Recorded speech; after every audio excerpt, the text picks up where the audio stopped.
But tonight we begin with new developments in the state of Illinois, where left-wing agitators are quite literally waging war against federal immigration officials. The same out in Portland, 100-plus nights of violence. Over the weekend, federal officers were boxed in by a convoy in Chicago of around 10 vehicles driven by these bad actors. One agitator, armed with a semi-automatic weapon, even rammed her car into a federal law enforcement vehicle, causing a U.S. Customs and Border Protection agent to have to return fire. And look at your screen. This video, reposted by Assistant DHS Secretary Tricia McLaughlin, shows another vehicular assault on an ICE vehicle. And meanwhile, immigration officials were also surrounded by an angry mob on the ground. But according to a shocking report from our very own Bill Maluzhin, Chicago's patrol chief allegedly refused to allow units to respond, leaving a handful of federal officials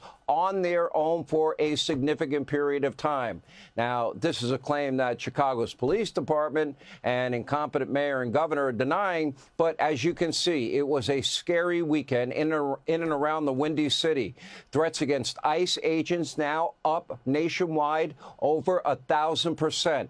Elected Democrats say keep pouring fuel on the fire. For example, Senator Tammy Duckworth just compared ICE agents to the Gestapo. Take a look. They lie, right? The Trump administration lies. We have a president who's a known liar, and they have been lying about the situation all along. They are using Gestapo tactics in Chicago, and this is what Trump wants to do, right? He wants to intimidate the people of Chicago. That's not going to happen.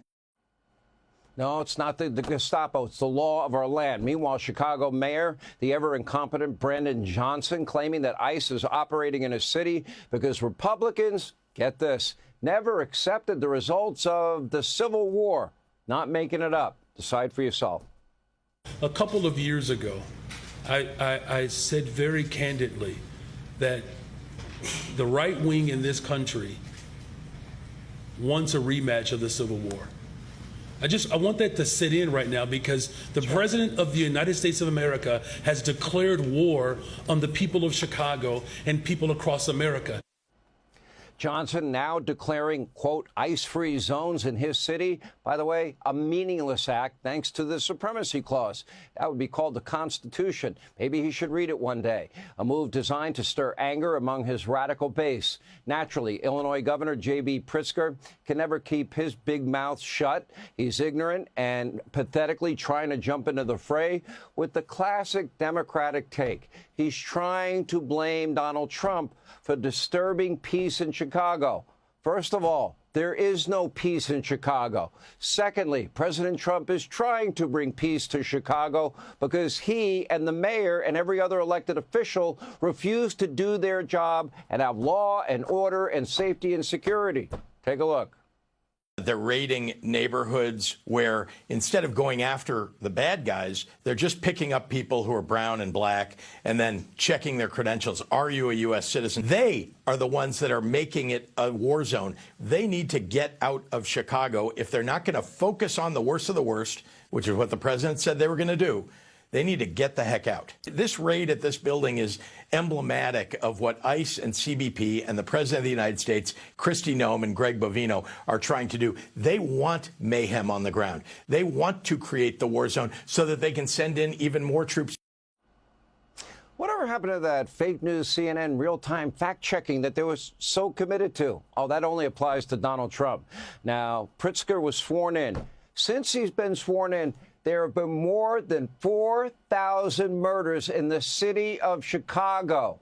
But he's more worried about Donald Trump disturbing the peace in the city of Chicago by sending in law enforcement and following the law and enforcing immigration law, and not the 4,000 Americans that were killed under his watch. He failed to protect innocent people in Chicago, innocent people in Illinois.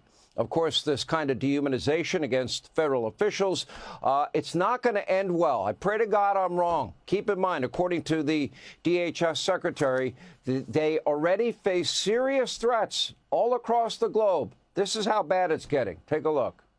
Our intelligence indicates that these people are organized. They're getting more and more people on their team as far as attacking officers, and they're making plans to ambush them and to kill them. We have specific officers and agents that have bounties that have been put out on their heads. It's been $2,000 to kidnap them, $10,000 to kill them. They've released their pictures. They've sent them between their networks, and it's an extremely dangerous situation and unprecedented. And sadly and pathetically, Democrats don't seem to care at all about any of that. They just want to motivate their radical base, sow chaos, divide the country, and because of a selfish, nonstop, never-ending hatred of Donald Trump and his supporters.